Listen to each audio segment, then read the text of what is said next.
Alright, what's up everybody? We're going to do a quick video on just how to create a sermon series. Basically, for the sermon series, it all starts off with artwork. And so there's a zip file in the Basecamp project here, which has 3 different templates that Subsplash requires. There's a banner, a square, which is like for an icon, and then your standard 16 by 9. And every piece of art is going to have basically 3 versions of that artwork. And so jumping into the Subsplash dashboard, I've got some artwork here for another series that we had done where this is already been completed. So this would be kind of like our standard title card and then formatted to all the different sizes.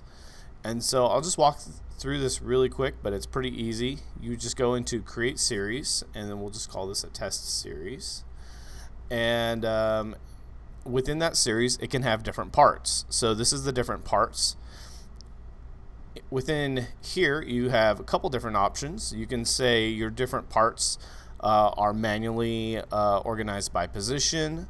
You could have by different date, by artwork, or by title only. And let's just kind of see exactly what does that look like. So if we were to create an item and we were to call this today's item,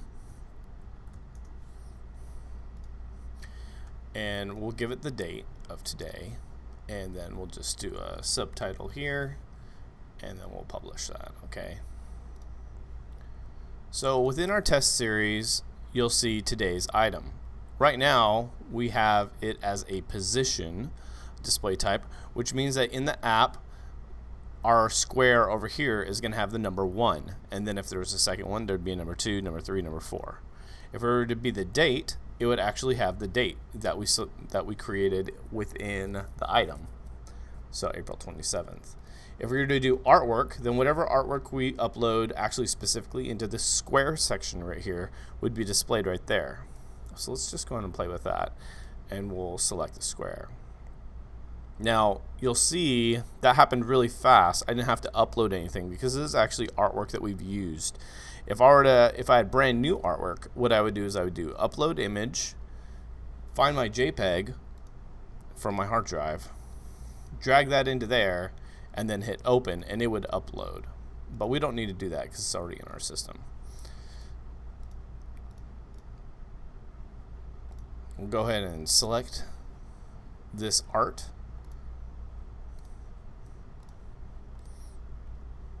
Okay, great. So now, right now, we have display type artwork, and you don't see the little icon there, but it would show up on the app. And then title only would basically just have the title.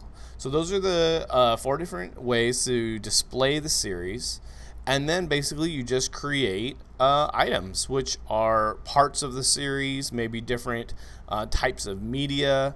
You could create an item simply called like a highlights, if I can spell.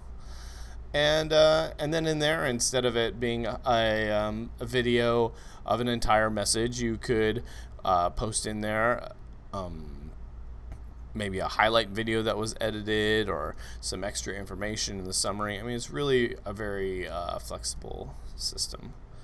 The only other thing that I would say is that within the items, I did another video on this, but basically you would upload your MP3s, your MP4s, and your HLS video would come from Vimeo. So you would upload to Vimeo first and then get the embedded links. And again, my other video would kind of explain that in full. And then these additional resources, you can either do notes, but you know what? You could have anything like this. Maybe during a sermon, a book was referenced and it was like, hey, we need to go buy this book. It could be an Amazon link. And it could be a link directly to Amazon and where to buy the book or how much it costs. Really, this can be any type of URL or file that's hosted on the web.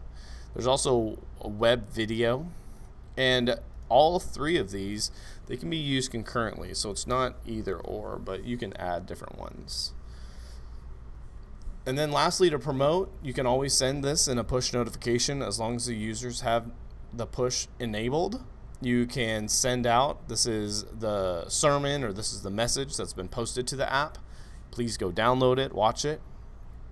And that's pretty much it. It's actually really, really fast once you start to get all of the information in there. I hope this video was helpful. Subsplash help is always very helpful. And then, of course, you can always email me or message me, and I can help as much as I can. Thanks for watching.